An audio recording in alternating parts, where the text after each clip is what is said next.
I think ice cream, logical cream, flavors. Let's make a move, get away, what's your flavor? Tell me what it is again.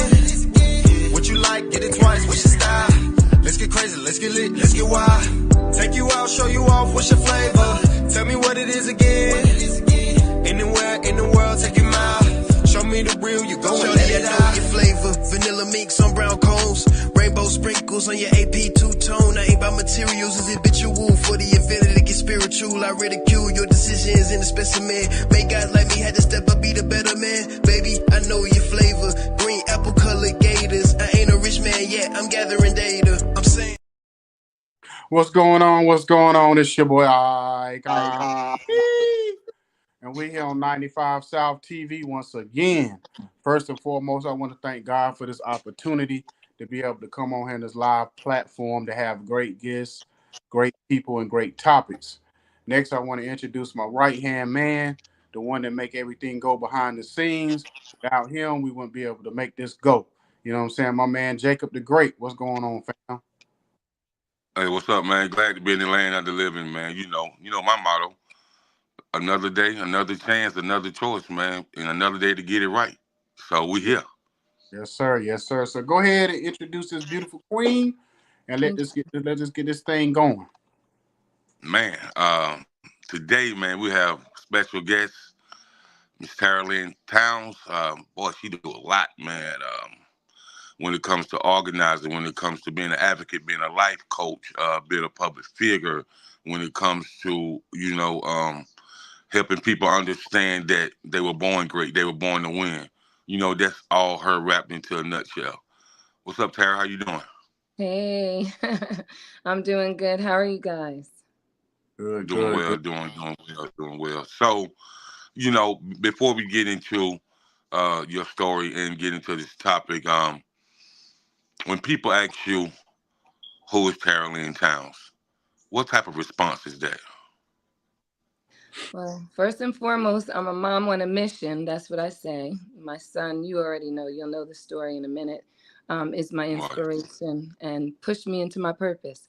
And I'm a businesswoman, I'm a mom, I'm an advocate, I'm a Christian, I'm a server. I do a lot of things. I wear many hats, but the most important thing to me, honestly, is spreading the word about our mission, which is saving lives. Okay. So, um, the topic of the evening is bullying and mental health. Mm. And me and you have talked about this topic before, and so I wanted to bring it back to the forefront. What does that topic mean to you? It means everything. I mean, I forgot to mention that I'm a clinical therapist. So it's my everyday work. But it means a lot because I tapped into the behind the scenes of the bullying through being a therapist and by my son being bullied and so many other children. It means a lot because your mental space is all that you really have to allow everything else to function in you, right? We could think about physical, we could think about spiritual, but if your mind is not on baseline, is what I call it, stationary, happy, it really the rest of your body will follow suit of what's going on up there. So it's very, very important to have a humble, protected, healthy, safe mental space. Right. I know you always, every time I've talked to you, either on the phone or even on interview, we Mm, always highlight the process of you defending your son, you protecting your son, mm. and the things that you went through in the motherhood realm, as well as him going through the things that he went through, and how you had to go to the next level in not only helping your son, but helping other mothers who may go through this as well. So let's talk about the bullying and how you was able to talk to congressmen and all type of different people, through the islands of your son, and to really get him some of the help that he needed, and really for parents to understand that you're gonna fight with them to the end. Yes, yes. So it's an unfortunate route that brought me into all of this, and that's just hearing about so many teens and adolescents that were committing suicide nationwide. I mean, back when we started this mission, suicide, post-pandemic increased by 50%. I mean, it was just off the charts. And there's still, we just had someone in Arizona a few months ago. I mean, it just never stops. My avenue into the mission was just my son. My son came home, as early as 4 years old, in preschool and first grade and second grade. And he just was getting bullied. If no one really knows, or if you do know, my son has dwarfism. So he has a societal label of, different. I don't use the word disabled. We talked about that before. Everyone's different. Right. Everyone has different abilities. So I don't think anyone's special needs. If you break everybody down, we're all special and we all have a need, right? So are we truly special needs and disabled? No, we just do things differently. So he was bullied to the point of no return. And I thought I was going to be working with teen moms, but my son, like I said, I love him every day for introducing me to my calling, my mission, and my purpose here. And so when he got bullied, I did something about it. I mean, I just couldn't take it anymore. When he came home with missing skin in the first grade on his hands and his chin, I'm like, okay, the school didn't really do anything about it. So I said, you know what? I don't even know what this is going to turn into. I don't know what this is going to be, but I know it's not going to be my kid coming home with missing skin. So I didn't even really have, other parents, other people in mind. I was just being a mama bear protecting my baby. So once I did, the school was very receptive. We were in Irvine, and they said, come on in with whatever you want to do. And to be honest, I didn't even know what I was supposed to do or how to do it or what, but we did it. And we spoke to the first, group of students. And then it just, years later, we're here with 2 apps and 2 books and, being called all over the place to do trainings and talks and everything like that. So we're blessed. We're blessed. Okay, Akon. Yeah, so the piggyback of what you were saying about the bullying, one thing I will say this is, in my kids' life, I was very active when it came to things they were going through when it came to bullying. And a couple of times I would say I probably didn't handle it the way you needed it. Sometime in that moment, you kind of overprotective. And I remember like with my daughter, she was getting bullied and I was jumped by a few kids, and we sat down with the principal to have a meeting with the principal. Me and the principal almost got into a fist fight because like I didn't feel like he was doing enough, and like everything was caught on camera. Saying, "Oh, we don't know what it really happened." You could see by by the body motion and how everything was set up that something's going on that's not right with this picture. Right. And what happened was after that moment, when me and him had, they knew what type of parents that we were going to be. And so anytime something happened with my kids, it was like, oh, you have to go through the proper way of doing things. Just trying to brush it off like a lot of schools do. They just brush off anything that goes on there. Because a lot of parents, you know how it is. PTA meeting is 10 parents, same 10 parents there.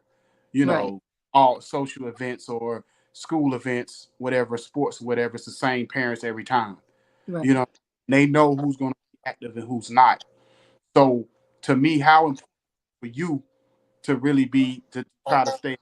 I say it like this: how important do you feel like it is for parents to really stay active in those situations? Oh, it is the key. It's the key. A lot of parents don't really know. This is I'm always speak from the voices of the parents, the children, politicians that I sit down with.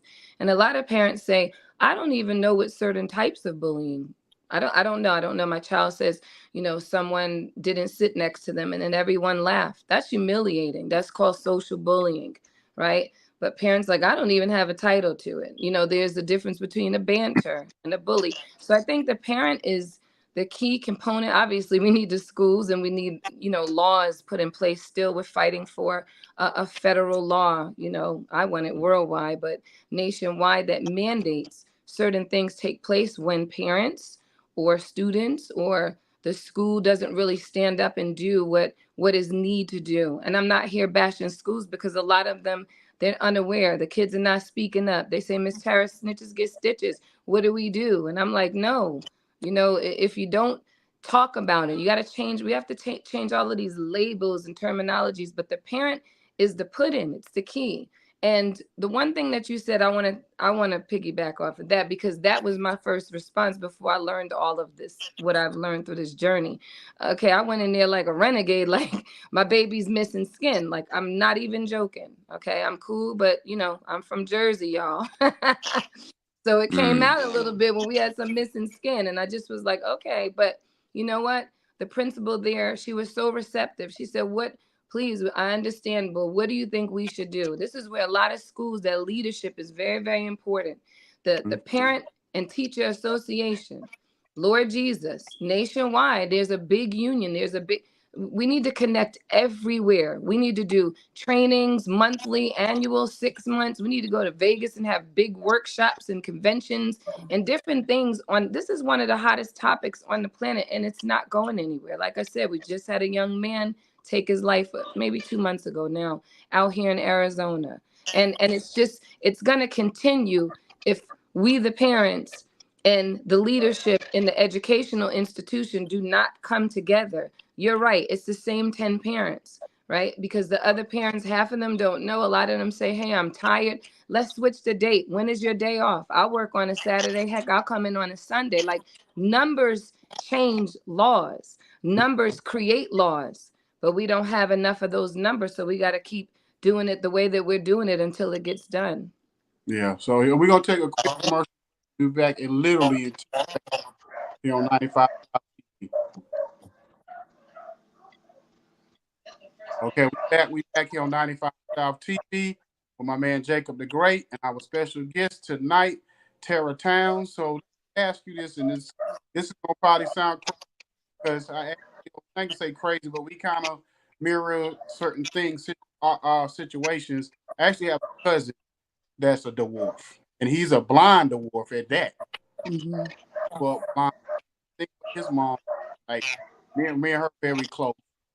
And she would call me because he would get in a lot of trouble, or he wouldn't get along with her husband in the house, and she would try to find program or somewhere for him to go during the day, or maybe some kind of assisted living programs. Do y'all have that out, or what would you recommend in those situations? Yes, it nationwide. I mean, the LPA, the Little People of America, big ups to them. They're nationwide, and they do a lot of activities. They have subgroups where parents meet up and talk about the frustrations of, we know that our children are completely frustrated because they're bothered almost every day. I remember my son saying in the back of the car, when will this ever stop?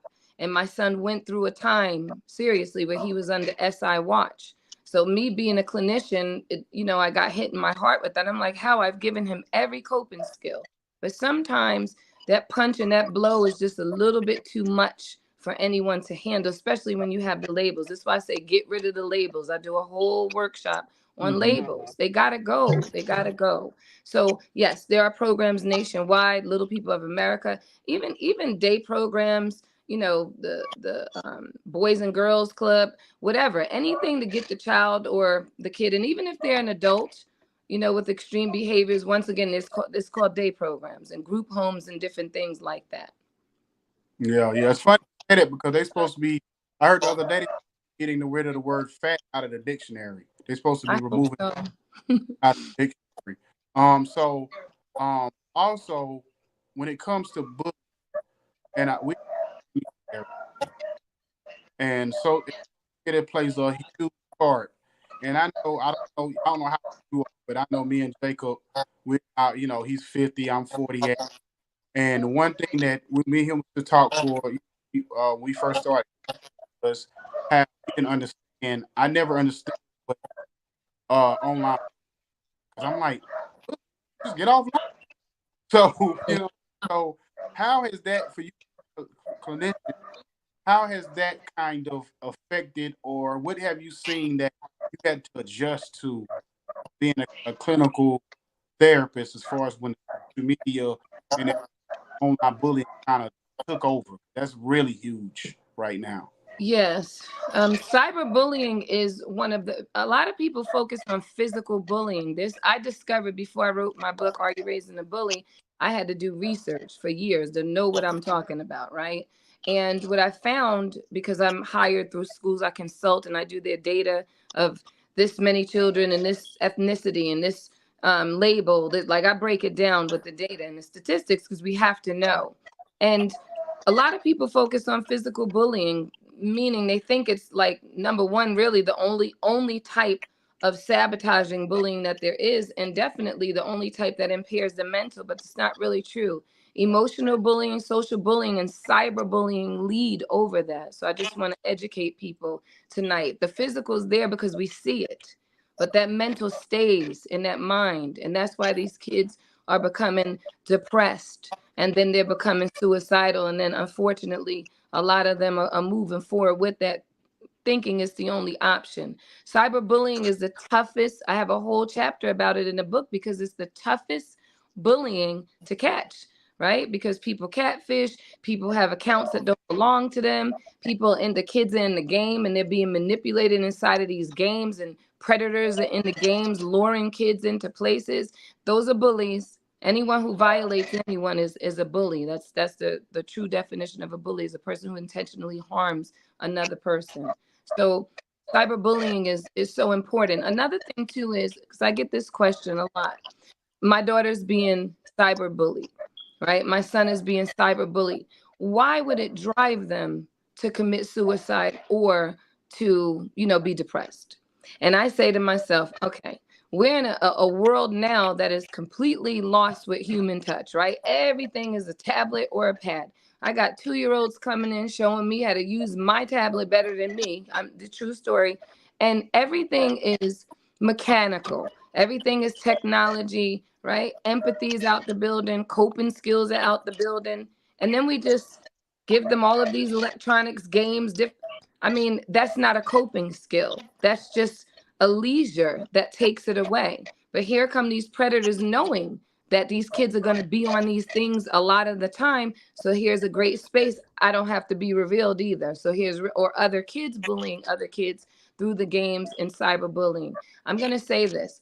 There are adults that if they lose likes, I've so many studies and journals that I've read through the years, they have committed suicide for losing likes, for workplace bullying, committed suicide. These are adults. So imagine a kid coming into school and everyone sees their video online. I had a little kiddo that was suicidal because he went to the bathroom and they filmed it and then they put it online, and it was hard for them to get it down. That's my point. It doesn't go away right away, right? If someone hits you, if someone hit your child in school, they're going to get detention. We know who it is. But if someone publicly exposes you, how important are likes to people in general? Oh, I didn't get any likes, so I got 50 likes today, I got 5,000 last week. People really focus on that, and you know what, it's a numbers game. But these kids, they don't know that knowledge. They're just thinking, oh, I don't even know how I'm going to go to school tomorrow, so let me just kill myself. Because kids are not thinking about the aftermath.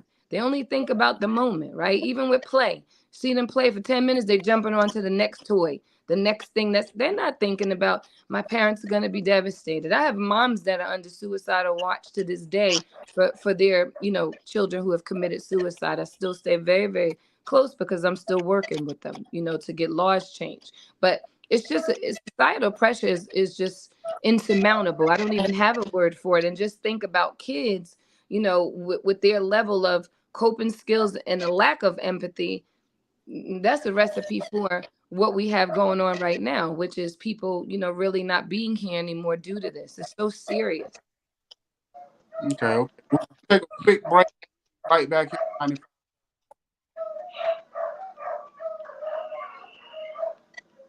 Okay, we back at 95 South TV. We take a break.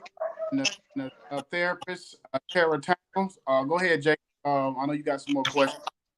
I do, and it's something that most people don't talk about it, and a place that's supposed to be so sacred to us as people. No matter whether you're black or brown, whether you're white or whatever nationality you might be. but there's a lot of bullying that goes on in the house of God, in the church. Oh yes. And a lot of times, you know, when people tell a pastor this certain situation about a certain family or a certain person, that person tends to not get the love from the pastor, and tends to, their name is always in something which they know nothing about, and so I feel like that's a form of bullying too, within Mhm. religion and within the church. So if you could speak on that, please.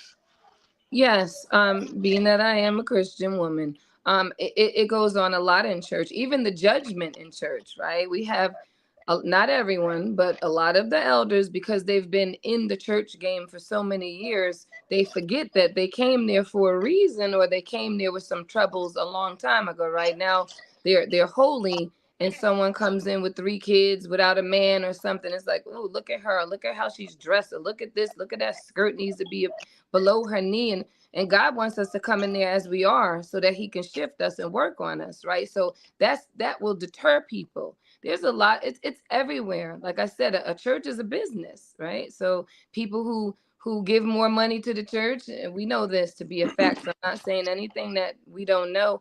Sometimes they get treated a little bit with a higher standard than someone who doesn't tithe, or someone who tithes less. That is bullying, because it's favoritism, it's judgment. Any judgment is a form of bullying. So yes, it Okay. does exist there.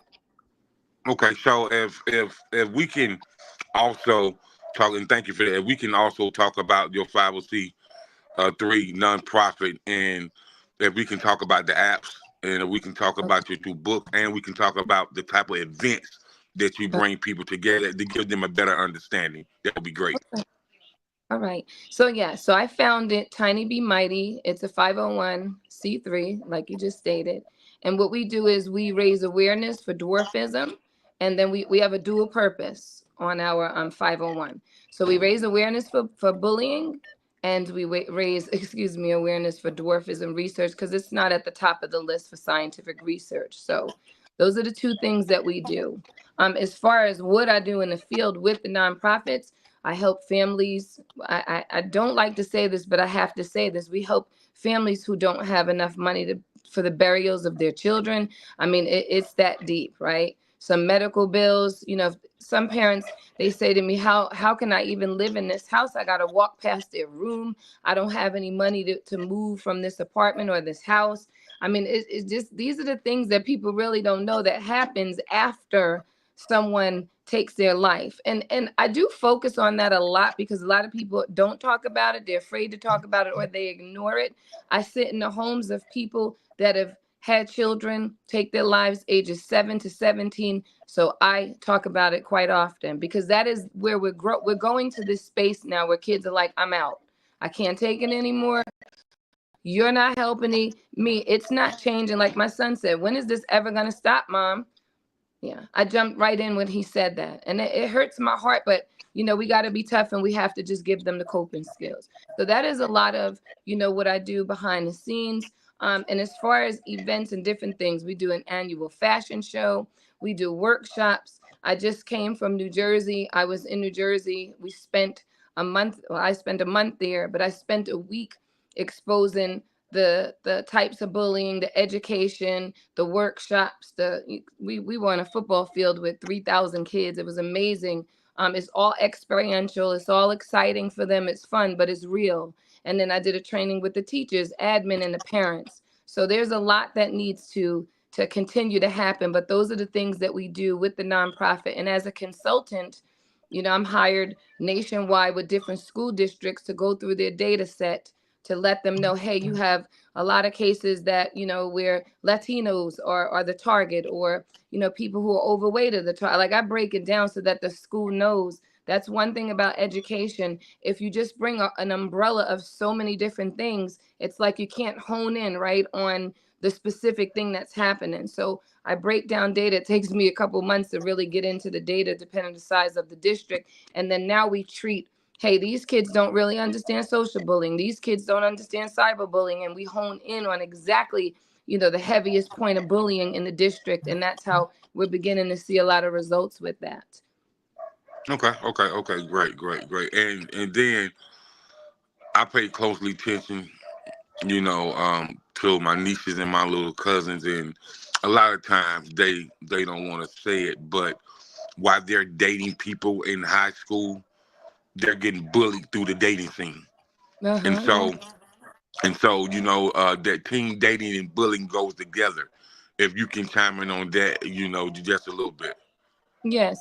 So the teen dating and just teenagers in general, that's a time from middle school to high school where parents really don't matter much. We're like chicken liver and they're friends of everything, right? Social setting, social environment. I don't care how much you love them.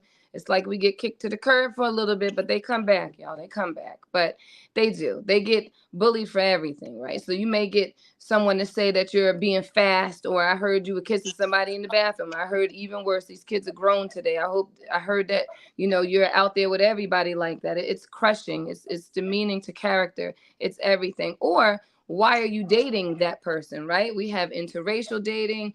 I have a lot of those cases where, the people are bullied about, why would you be with somebody white? Why would you be with someone black? And they're like, hey, we just hanging out. We love each other, or we like each other, and this is what it is. But society is still not really accepting to that. And I've lived that. That was what I was bullied about as a kid. It was being, interracial in a predominantly white private school.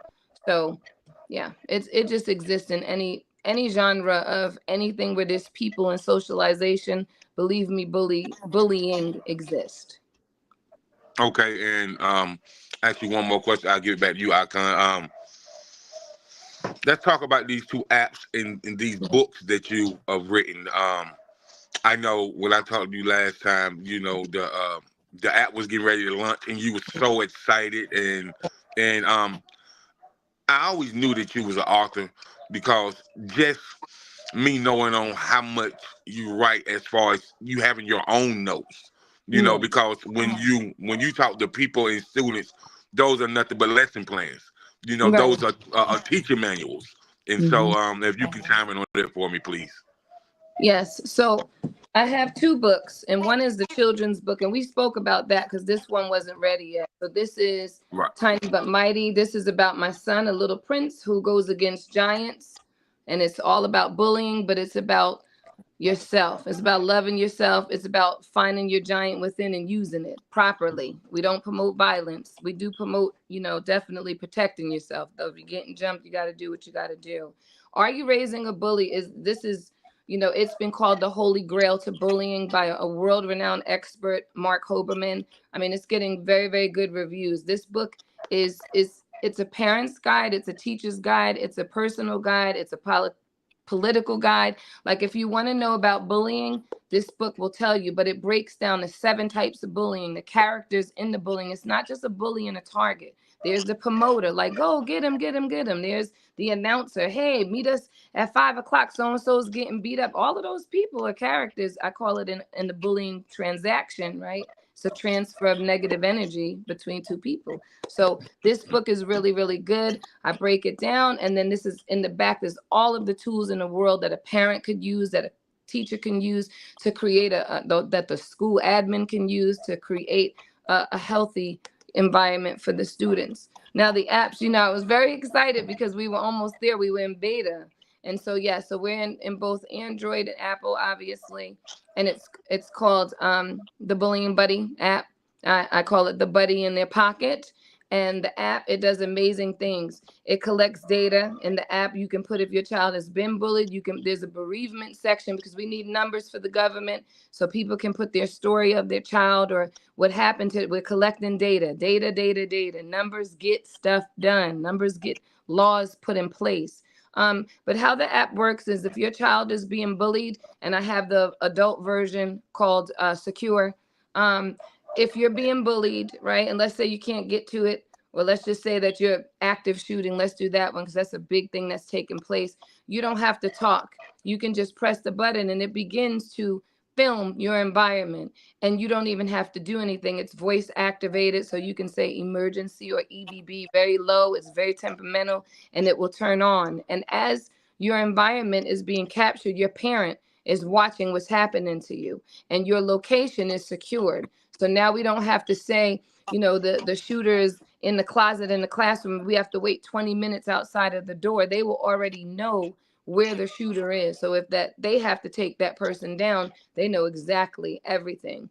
Also, too, it educates. Inside there's the education station. You can go and learn about the types of bullying. You can learn about who the characters, who you are in a bullying scenario. There's a whole clinical, it's like a telephone book of different, clinicians nationwide by ethnicity. Some people are not comfortable with going to male or women or not their culture. You can go in there. Suicide hotline runs across. There's a button in there for 911 that is voice. That I say voice activated.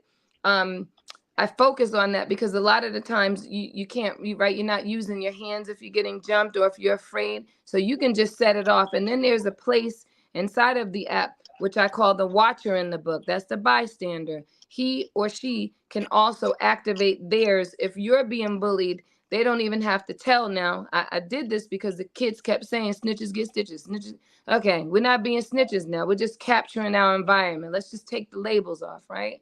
And so now the watcher can do it for you if you're getting jumped, and their parent can see. And then the school gets an immediate location and alert. So this was the schools. Oh, we don't see it. Oh, it's happening in the bathroom. Oh, it's happening in a closet. It's happening in the hallway.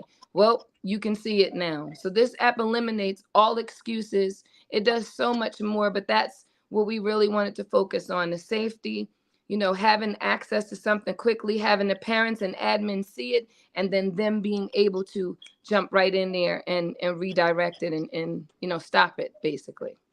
Okay. Amazing. So amazing. Thank you. We'll be right back with a commercial break. We'll be right back after these messages on.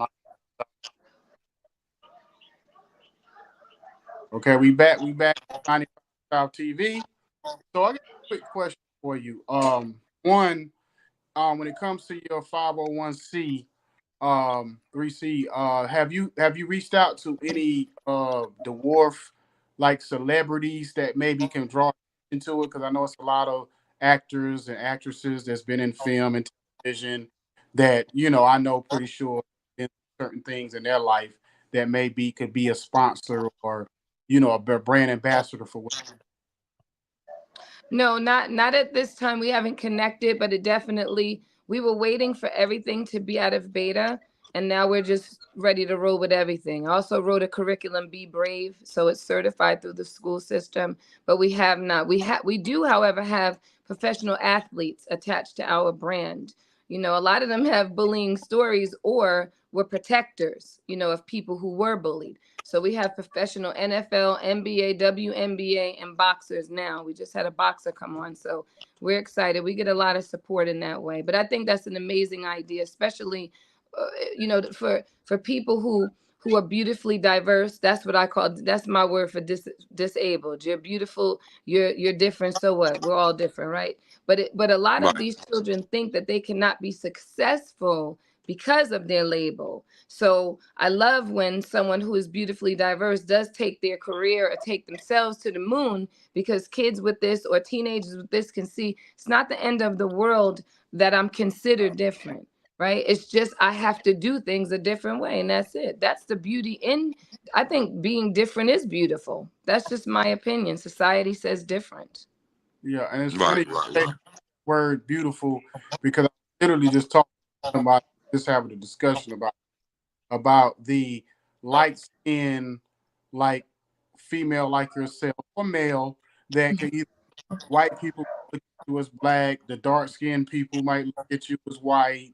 Right. So you can balance the whole thing of, am I white, am I black, am I based on people not accepting you for just who you are. So can you explain how that can be traumatizing for somebody?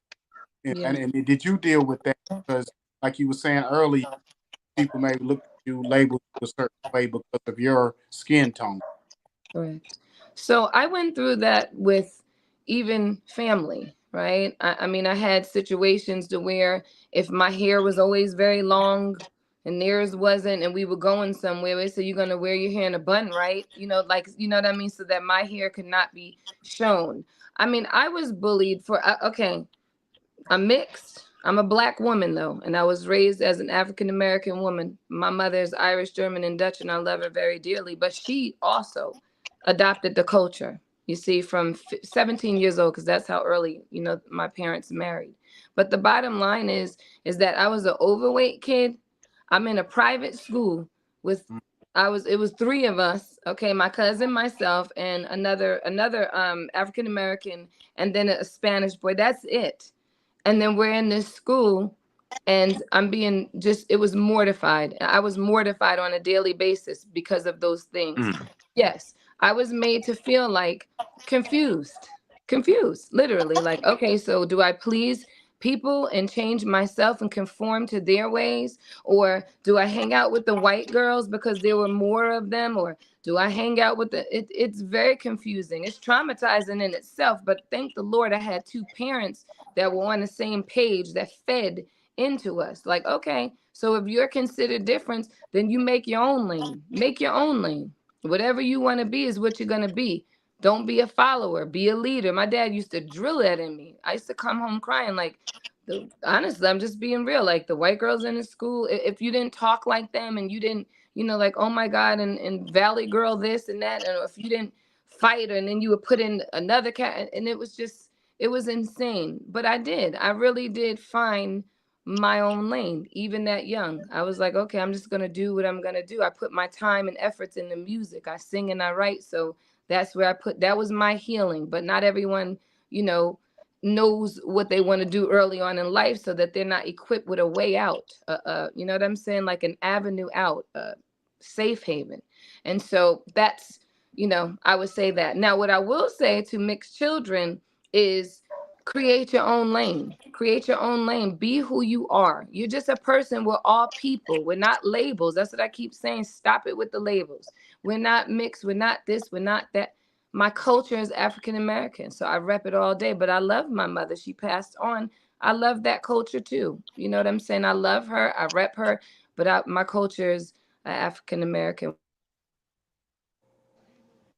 Okay, somehow we lost her for a second. Hope we get her back, because I did have more questions for her. But yeah, that's a big thing in our society. Like you said, the labels. Whether it's a snitching label, whether a person being called fat, or a person being called obese, or a person being we base everything on somebody else of telling us who we are and what we're supposed to be, and that should not be what it is in society, especially in 2024. We need to get away from always feeling like we have to always be put in a box or put in a certain, like, how it was, Jacob. We was in school. You had the cool kids, you had athletes, geeks, you had this, you had that. You know what I mean? And so it's like you trying to figure out, okay, do I fit in with this group? Do I fit in with this group? Well, what do I do? Me personally, I can speak by personal experience. I kind of was cool with everybody. So, in the morning, I might be for my friends from the neighborhood. At break, I might be for my friends I was in my class, like my grade level. Then, at some point, I might these people over here or whatever, whoever it was. So I kind of got along with it. I was quiet in school at the same time, but at the same time, like I could fit in with anybody. You know what I mean? Even the street kids, when especially got older in age, I could fit in with the street kids, with them if I wanted to. Not doing what they was doing, but hanging around with them, just chopping it up, laughing, talking, whatever. Because I was one of them type of kids I could make people laugh, and once they knew I could make you laugh, they wanted to. For some reason, street guys always want people that can laugh around them. I don't know, maybe because they do. Yeah, I mean, but you know why that is, right? Because everybody judging them so much. Everybody telling them, what they should do, what they shouldn't do. But when you can accept them for them and you can make them laugh, they kind of brighten up their day. And so, even me, man, I used to tell them all the time, like, ask them what's up, what you doing. I said, man, if you can back here doing this, what you're doing, man, you can start your LLC and do your legit business. Peace, brother. I love you. And I just keep it moving. And they told me, man, it was like, we look forward to you saying your word of the day. You know what I mean? Because you ain't trying to get in our business. You just trying to uplift us in some type of way. When you know what we're out here doing, what we're doing, but you still have words of encouragement, and you just keep it moving. And so, they always look for somebody else to brighten up their day. Believe that. Yeah, we're gonna take one more last break, and because I want the subject, I hate that we lost her, but I wanted to bring up one more topic just to get your opinion on back here on 95 South TV. Okay, we back here on 95 TV. It was something I was gonna ask her. I was gonna cause so Tay had told me something that was very interesting to me that I never knew why he was in high school. He Your said that, son? yeah, my son Tay. He was Okay. saying when he was in high school that kids were getting bullied for dressing nice instead of the other way around. Because we went to school, if you didn't have on the latest kicks, what I'm saying, the shoes, if you didn't have on the latest name brand clothing, whatever, then you got picked on or whatever, or looked down on. He said the kids in his school, and I don't know if it was because it was a regional thing or if it was a neighbor community thing. I don't know the reason behind it. That's what. Well, maybe I can hear. We got her back for a second, so here she. I'm asking her this. Okay. We got you back. So I wanted to ask real quick before we get out of here. Now we're just talking to Jacob. Okay, there we go. Sorry, guys. I don't know. You good? You're good. Not a problem. I want to ask a quick question before we get out of here. Yes. My son was in high school and he told me something after high school. He said kids in his school were getting bullied for dressing nice instead of the other way around. And I said, huh? Because in our era, we grew up in the 80s and 90s. If you didn't have on the latest clothes, shoes, you got picked on. He said in his school, people looked down on the kids that did dress nice. Mm-hmm. Judge them. So can you talk about that, and then after that, just kind of tell everybody where they can follow you and all that kind of. Yeah, of course. I mean, that's what I'm saying. The kids pick whatever they want to bully about. So people, sometimes I've heard that too. So your son is right on there. Sometimes the kids who overdress or dress nice, they break it in categories, right? So they're considered the kids with the money. So they get bullied because the people who are bullying them, or the kids that are bullying them, think that they're more than or better than. So they get picked on for that, right? And then we have the social emo class, the all black and the gloomy kids, they get picked on. And then obviously the kids who don't have the means to get the label, the name brands, the Nikes, Adidas, whatever it is, that the kids are wearing. So yeah, I mean, it's just like I said, there's nothing under the moon that they don't touch on when it comes to bullying. But I have heard that, and we've done workshops on everything when it comes to dressing, fashion labels. That's why we do fashion shows every year as well. Okay, so I appreciate you coming on real quick. Thank you. Shout out to Village Global Network. Shout out to our executive producers, Kimmy K, Senior G. Shout out to our other partners, Independent Chick Radio, Dub Entertainment, She Real Radio, countries, Guam, Germany, Russia, just to name a few countries out there. And so just kind of tell everybody where. Oh, and Zero FM, also Zero FM sponsors also.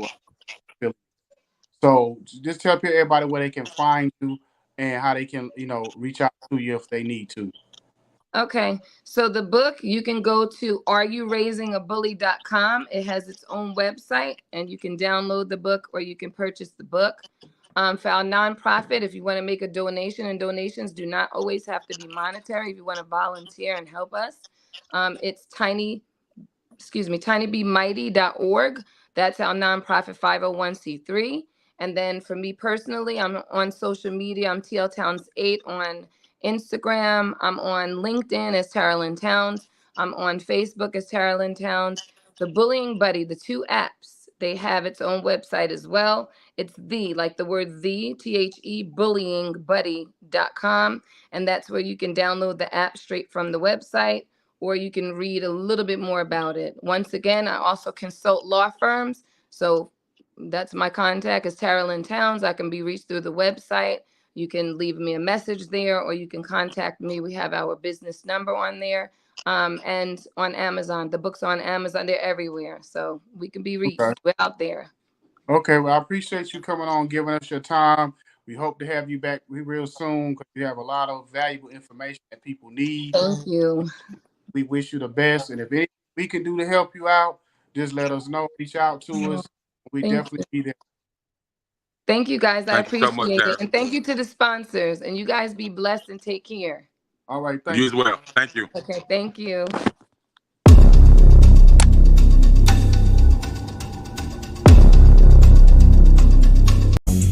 Brown skin girl, and she knew I was out to go and clear my mind.